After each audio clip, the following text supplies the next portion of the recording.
a Satan-worshipping pedophile ring led by prominent Democrats who are allegedly kidnapping, abusing, eating children and drinking their blood in order to live forever. President Donald Trump is battling this evil group, leading to a day of reckoning involving the mass arrest of politicians and public figures, among them George Soros, Bill Gates, Tom Hanks, Oprah Winfrey. Where we go on, we go on. This outlandish scenario, clearly not based on facts, is the theory behind QAnon, one of the most bizarre conspiracy theories of modern times. It was born online in the United States and quickly crossed into the real world. It has gone global. It is taking Europe by storm, boosted by the COVID-19 pandemic. QAnon placards featuring the now famous Q symbol first appeared in Europe during demonstrations against the coronavirus restrictions. In Berlin, far-right extremists waved the QAnon banners and flags of the German Reich as they attempted to storm Germany's parliament.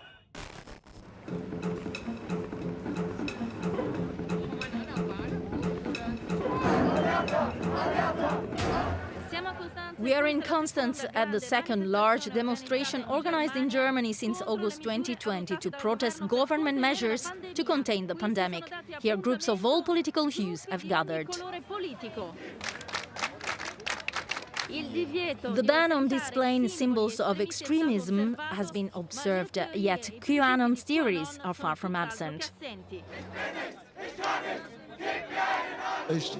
My own experience is that the government's trying to divide us by introducing these measures, and I find there's huge control by the state. I stand here for all people, also for QAnon, because QAnon also says we're being more and more divided. Researchers studying conspiracy theories say the pandemic has acted as a catalyst for QAnon due to the uncertainty brought by COVID-19 and QAnon's tentacular nature. It's sort of a meta-conspiracy. It encompasses a lot of different ideas, theories that are very easily translatable. The idea that you have this deep state being led by world elites and working against the saviors, it's so easily to translate. For the French, it will involve Macron being described as a pawn of the deep state. For the Germans, it'll be Merkel, who's a puppet of the deep state. This is how QAnon has attracted people in Europe with different ideologies who can then pick and choose from a wide range of narratives. Some are anti-establishment, others anti-vaccine. The basis behind the anti-COVID demonstrations and belief in conspiracies partially overlap. It feels like they're trying to manipulate us to get in fear. I think the corona measures are completely excessive. I believe that we're being muzzled. Although QAnon has now crossed over into the real world, social media first incubated it. The number of QAnon-related tweets rose from 5 million in 2017 to 12 million worldwide this year, with Germany ranking 5th and the UK second, just behind the US. NewsGuard, an organization rating the trustworthiness of information websites, published a detailed report on QAnon in Europe. We identified about 450,000 followers across Europe on QAnon-specific accounts, groups, pages on social media and websites. In Europe, it only started in late 2019, early 2020. And in just a few months, it's managed to amass an impressive amount of followers.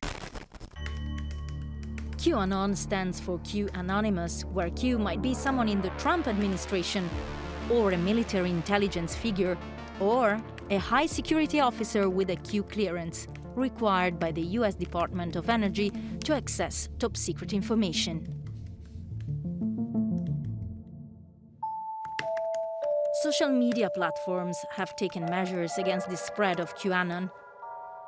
Twitter banned the most virulent 7,000 accounts, but over 93,000 remain active. Facebook recently took down QAnon-themed groups and pages, as well as Instagram accounts that reference QAnon. But another platform has gained relevance: Telegram.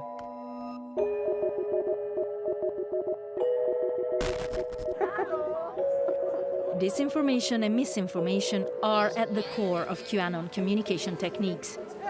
It spreads no verifiable facts, sources or quotes.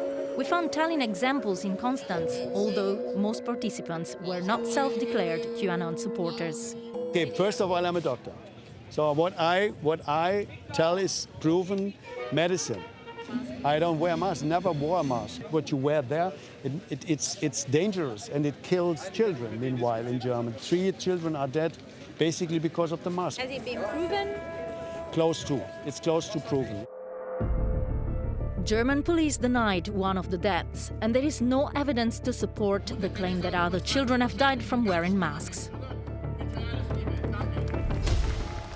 Would you suggest people not to wear masks? Yes, not to wear, but they have to have a strong immune system, and they reach it in 2 or 3 weeks by taking vitamin D3. Are you a doctor? No, I'm not a doctor, I'm auto mechanic. People who have vitamin D3 don't die, the other people die 98.9%. The study from Daily Mail. Daily Mail, it's not, it's a newspaper. Yes, from newspaper. Pia Lamberti, a German social psychologist, sheds light on QAnon's success. You are the person who sees the truth. The other are all naive or part of the system or part of the conspiracy itself. In Germany, there's one term very widespread that's called Schlafschaf, sleeping sheep.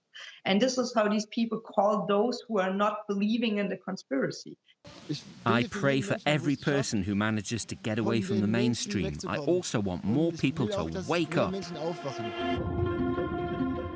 Despite the innocuous appearance of many QAnon followers, the FBI has identified the movement as a domestic terrorist threat. In the US, QAnon has been linked to a killing, an armed standoff, and several arrests. Experts say there are grounds to worry.